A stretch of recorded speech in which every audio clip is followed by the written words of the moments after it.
Bismillah, walhamdulillah, wa salatu wa salam ala rasulillah wa ala alihi wa sahbihi wa malah. Amma ba'd. Assalamu alaikum wa rahmatullahi ta'ala wa barakatuh. How's everybody doing? Alhamdulillah.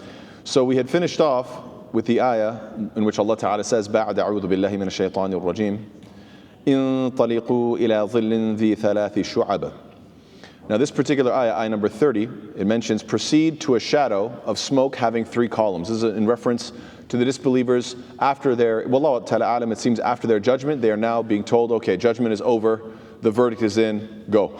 You're being sent to your punishment. May Allah Ta'ala protect us from such a terrible masir, what's the word? Destiny. Ameen ya Rabb. Now I mentioned the various different possibilities as to what is the reason why it would be specifically 3.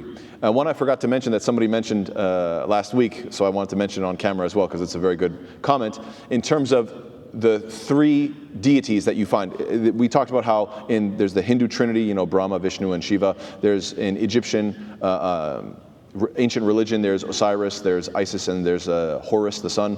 There's obviously in Christianity the Father, Son, the Holy Spirit. One that I forgot to mention was in ancient Mesopotamia, and this is specifically mentioned when regarding in reference to Ibrahim alayhi salam and his people.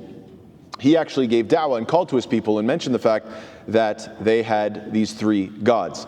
And this is mentioned in Surah 6, which is Surah An'am, ayat 76 to 78. Where Allah Ta'ala mentions Kawkab, Al-Qamar, and Ash-Shams. That, he says, I worship this thing, but I don't like something that goes away. And Al-Kawkab is a reference to Venus, which only showed up very rarely to the naked eye. And then the moon being Al-Qamar, which shows up more often, but still less than Ash-Shams, the sun, which is, the most frequent. And so this was these different deities were worshipped in different areas, and then were kind of combined into a sort of trinity, you could say, which became a popular religion in Mesopotamia, which is modern-day Iraq, at the time of Ibrahim alayhi salam, and he was challenging their beliefs at that time. And so, since it's mentioned in the Quran, another triune sort of deity, I thought it would be good to mention that. Anyhow, we continue with the next ayah number 31. Allah Ta'ala says, Ba'd a'udhu billahi min shaytanir rajim, La dhalilin wa la yughni min al-lahab. But having no cool shade and availing not against the flame. So Allah Ta'ala just mentioned that there's going to be this smoke, this darkness, and immediately you think to yourself, well, if there's shade, then at least that's going to help a little bit with the heat, right? At least there's some good, right? But Allah Ta'ala shoots that idea down immediately. This shadow has the 3 qualities of it has these 3 branches, it gives no coolness, and it doesn't protect from the flame at all. And Alusi, he mentions that what is the point of saying that the shadow doesn't give any shade? To give false hope. In other words, you see that there's something. It's similar to the way Allah Ta'ala describes this, there's liquid, hamim, but it's boiling water that's only going to burn you even worse. Allah Ta'ala mentions that it's like muhl, it's like it's murky oil. So why even mention that there's going to be a liquid? To give you a false sense of hope. And it's almost like a sarcastic torturing. Allah Ta'ala, there's many different instances where Allah Ta'ala mentions something that you think this might be of benefit, and it doesn't. People run to it thinking this is going to benefit me in the akhirah, and it won't. And so the idea is that it is, in addition to the physical torture, there is this element of psychological torture. SubhanAllah, it's very, very scary. And this is a topic that we can go into in a lot of detail. And in fact, I'm going to be mentioning a few points of this in this particular surah, but SubhanAllah, it's all over the Quran. So the question is, why specify that there will be one type of shade for the disbelievers that won't benefit them, and then later on in this very same surah, in ayah number 41, there's going to be a different type of shade for the believers that will benefit them? Why mention 2 types of shade? By the way, this one won't benefit, and this one will be a coolness for you. Why even mention that? Wallahu ta'ala a'lam, perhaps the answer is to draw the parallel with this dunya. In this world, both the believers and the disbelievers do many things that are the same. Right? You find that both the believer and the disbeliever work. They both eat, they both sleep, they both marry, they both pray, etc. You find that they do many things that are parallel, and yet they have sometimes opposite effects. It could be the case that while the disbeliever is doing it, he is collecting more evil sayyat, more evil deeds, more ma'asi, more disobedience. Meanwhile, the believer in doing those exact same actions, yet with different intentions or with different details. Eating, but eating halal. Eating, but eating food that was bought with halal rizq, for example. Doing deeds and praying, but tawheed instead of shirk, and so on and so forth. With slight adjustments, you find that it goes in opposite directions, subhanAllah. And so this is a reminder that you might be walking around in this world, seeing that your neighbors are doing one thing and you're doing something similar. We both have kids, we both go to work, we both spend time with our wives, we both spend time with our families, and subhanAllah, it could be the case that you guys are going in opposite directions. So this is like, you could say, an ishara, or a little indication, saying the same thing. There's shade over here, there's shade over there, but subhanAllah, they're not the same shade at all. Wallahu ta'ala a'lam bis-sawab. And it could also be that in this dunya, you find that there's always, a little bit of good and bad in everything. This dunya has a mix. Allah ta'ala is highlighting that in the akhirah, it won't be like that. You're not going to have some good and some bad. There will be for the bad, there will be no silver lining, as they say. So in this world, good things have some bad and bad things have some good. Allah ta'ala is clarifying that in the akhirah, it's never like that. It's not like, in Jannah, I can eat so much, but I might get a tummy ache or something like this, right? No, you can keep eating, it's just going to be good. Or in the, in hellfire, there's going to be this dark shade. Well, at least if there's shade, at least I'll cool off. No. Allah Ta'ala is specifying that in this dunya, there's a mix of everything. Good has some bad has some good. In the akhirah, it's not like that at all. Bad is all bad and good is all good. There's many ayat that are similar to these, that are, you could say related. Like, for example, in reference to this shade or this darkness or this smoke, Allah Ta'ala says, "Fi samum wa hamim wa dhillim min yahmum la baridin wa la kareem." This is in Surah Waqi'ah, ayat 42, 43, and 44. Allah says they will be in scorching fire with scalding water and a shade of black smoke, neither cool nor beneficial. So this is exactly the same concept, wallahu ta'ala a'lam, or similar concept. Al-Qurtubi rahimahullah, he has a very interesting comment. He says, وَهُوَ أَنَّ اللَّهَبَ هَا هُنَا هُوَ الْعَطْشِ. That the word lahab here means actually thirst. And he justifies and says, yuqal, it is said, in Arabic, lahiba lahaban wa rajulun lahban wa imra'atun lahba. Which means that it's said that a man is lahban, yani thirsty, atshan. And a woman is lahba, meaning she is thirsty. So this word lahab also has a connection with the word thirst. So he's interpreting this not as saying that, but having no cool shade and not availing against the flame. He's rather saying no, not availing or benefiting you from thirst. And Allah Ta'ala knows best based on the Arabic of this, the specific details of this Arabic word. Next ayah, Allah says, إِنَّهَا تَرْمِي بِشَرَرٍ كَالْقَصْرِ. Indeed, it throws sparks as huge as a fortress.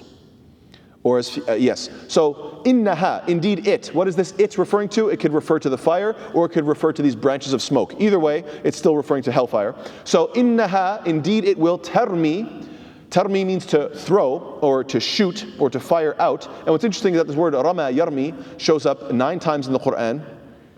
4 times in reference to hurling accusations, and 5 times in reference to hurling a physical object, whether it be the ababil, the birds that tarmihim bi hijaratin min sijil, that they shoot out baked clay, right? We know this from the Surah 105, Surah Fil, where Allah Ta'ala sent these birds, or whether it be hurling this, what's it called? These huge sparks like fortresses, or it could be referenced in وَمَا رَمَيْتَ إِذْ رَمَيْتَ وَلَكِنَّ اللَّهَ رَمَى, when the Prophet physically threw something in battle. So so Allah, it's just amazing that you have this balance of 4 times and 5 times hurling accusations just to show how heavy, and versus hurling something that's actually deadly in battle, or to kill an army, or to punish the disbelievers. So subhanAllah, the fact that Allah Ta'ala is using this term rama, or this verb rama yarmi, with these 2 goes to show that hurling an accusation should be seen as something extremely serious. Oh, I think those 2 are together. I think they're, hooking up. I think they're, getting involved physically, romantically behind closed doors. I know that one's married. I know she's married or he's married, but I think they might be doing something. SubhanAllah. You have not just made a comment, I made a comment. I just made a little observation. I just said a small word. SubhanAllah, it could be the case, as we know, that you could say one word and it could send you down into the fire. May Allah Ta'ala protect us, as the Prophet mentioned. Oh, kama qala sallallahu alaihi wasallam. So anyway, this term innaha tarmi, indeed it shoots out bishararin. Shararun means sparks. The singular is shararatun. So a spark. Subhanallah. What's interesting is that sparks come from the root word sharrun. Min shar. Qul a'udhu bi rabbin nas. ملك الناس إله الناس من شر الوسواس الخناس. Shar means evil. Why? Because sparks cause evil things like unwanted fires, for example. And there's other readings of this, like Shirar. Ibn Abbas says, إِنَّهَا تَرْمِي بِشِرَارٍ. So there's different readings of this. But yeah, بِشِرَارٍ.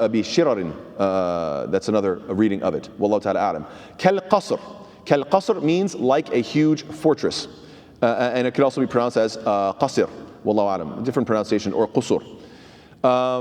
What's also interesting is if it's pronounced as qasar or qisar, then the meaning is as like trunks. The singular of which is qasra. Just like jidha', which is a trunk. And this is supported by the fact that the sparks are plural, so it follows that they'll be described by something that plural as well. Generally a plural is described with a plural as well. So wallahu alam, it could be like these huge thick trunks. This is one possible interpretation, but the most common is kal qasr, like a castle or like a mansion, or it could also mean like firewood. Qasr can also mean firewood stored for the winter. Wallahu ta'ala a'lam bis-sawab. Abdurrahman ibn Abis, rahimahullah, he said, I asked Ibn Abbas about this word qasr. He said, هو خشب كنا ندخره للشتاء نقطعه وكنا نسميه القصر وهذا قول سعيد ibn Jubair ومقاتل والضحاك, that it is firewood that is stored up. So there's another interpretation. Or قرئ كالقصر بالفتحتين. It's read also qasar with two fathas. Ibn Mas'ud says no, it's castles. So Allah alam, there's different interpretations about this word. But subhanallah, then Allah Ta'ala says كأنه جمالة صفر. It is as if, كأنه, it is as if it is, what is it's referring to? The sparks. It is as if these sparks are jimala. Jimalat means what? Is the plural of jamal, which is a camel. And now you would expect that jimala would have a ta marbuta, but it's written with a ta, and this is because of the al-rasm al-Uthmani. This is because of the Uthmani text. This is how it was written originally, so that's how it's written in the masahif that you find today. But Umar ibn al-Khattab, he has another reading of it. It's instead of jimala, it's jimalat.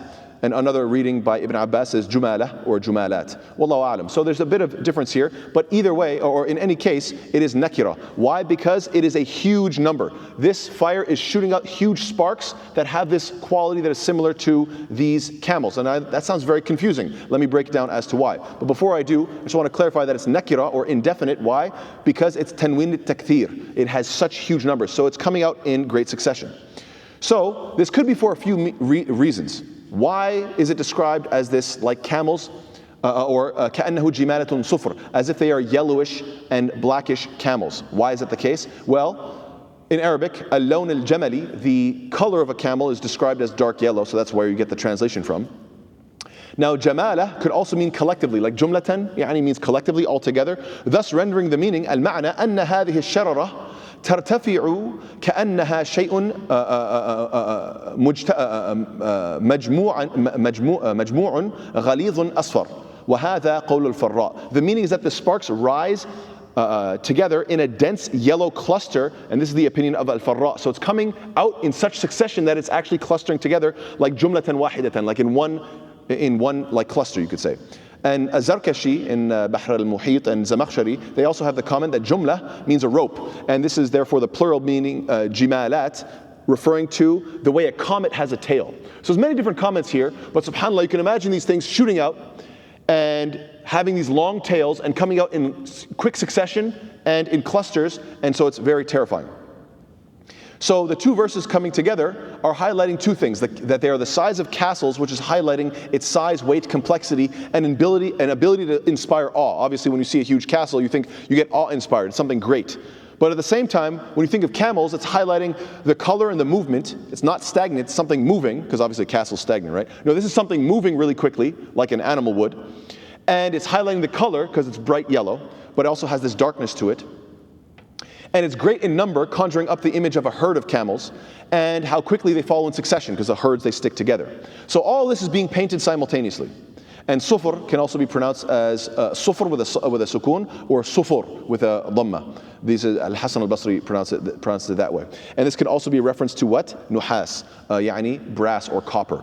So this molten type look to it, subhanAllah. So now let's paint the scene a little bit more clearly. Imagine a huge flame that throws out a spark the size of a castle, and then those sparks can explode into fragments like the size of camels, and those fragments vibrate and flicker in the way that is reminiscent of a wild bucking camel. And now imagine this coming out in huge succession, like one after the other, just flying out in huge succession. Now, here's the big question. Why reference these two things in particular? Castles and camels. Why? Subhanallah. Wallahu a'lam. But it seems that there's a deep wisdom here. What are the two things that materialistic people are chasing? I gotta have my what? My fancy house and my fancy ride. Right? I mean, subhanAllah, look at the wisdom here. It's really quite deep and powerful. I gotta have my castle, my big fancy house, my mansion. I'm chasing all the time. And also what? I gotta have my nice ride. So whether I'm stationary at home, I got my fancy house, or whether I'm traveling or I'm out of the house, I gotta pull up with that fancy car. At the back in the time of the Prophet ﷺ, it was the most expensive what? Camel, horse, whatever the case is. Nowadays it's what? I don't know, Ferrari or this, that, or whatever the case is, right? Some Lamborghini, some fancy car. So subhanAllah, it's as if hellfire is, again, it's in addition to the physical pain, there's this psychological mocking, which is what? It's as if hellfire is mocking them, saying what? Is that what you wanted? Is this why you were missing your prayers? Is this why you were earning haram? I got all the mansions and all the fancy vehicles you could ask for. Come on in. This is what you wanted, right? This is what you were chasing. This is why you neglected your deen. This is why you never memorized Quran. This is why you never paid attention to Allah Ta'ala, because you were always chasing what? The mansions and the cars. Well, guess what? Here it is. كَالْقَصْرِ كَأَنَّهُ جِمَالَةٌ صُفْرٌ. SubhanAllah, these ayat are very, very powerful. In addition to that, we took a look at ayah number 30, which described what? These shadows coming out in these three columns. Well, obviously, when you think of this black smoke and these shadows, you think of what? Darkness. But now Allah Ta'ala is describing what? In ayat 32 and 33, these huge, bright, blinding, terrifying sparks. So look at the contrasting. Pitch black and blinding brightness. Can you imagine anything more terrifying? Right? When you're in a calm state, you can see things clearly, right? It's only in terrifying states that what? Everything, you know, even what's it called in police raids, what do? They cut out the power, everything goes black, then they throw in like a flash grenade and it blinds the person, right?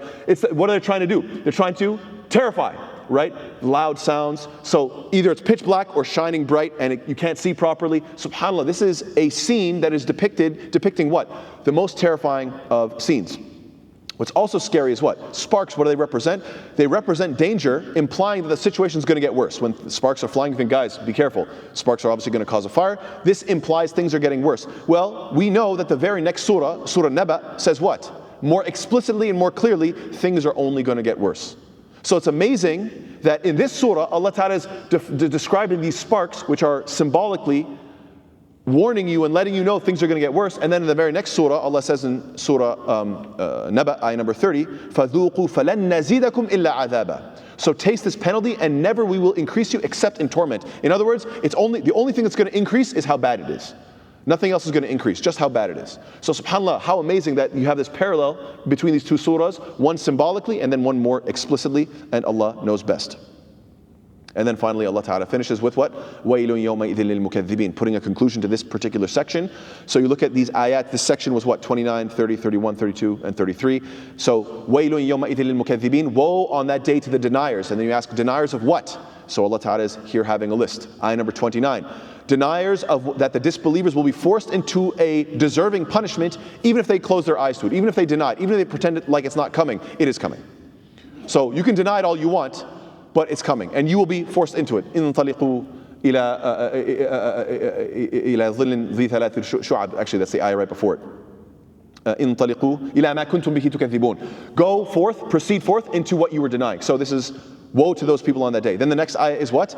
Then woe to who? The deniers. That hellfire has this shadow that has these three branches, that branches out to these three columns. And then the next one is what? Woe to the deniers of that day who what? They deny that in hell there's going to be no coolness and no ability to block from the fire or block or quench one's thirst. And then finally Allah Ta'ala is saying, woe to the deniers, those who deny what? That hell shoots out sparks like castles, and that are, subhanAllah, not just like you could say jamid or frozen structures. Rather, they're huge sparks that, subhanAllah, break off into pieces and that move and that are quickly go in succession, just like camels. May Allah Ta'ala protect us. And just keep in mind, subhanAllah, when we think of a spark, we think of something so tiny, right?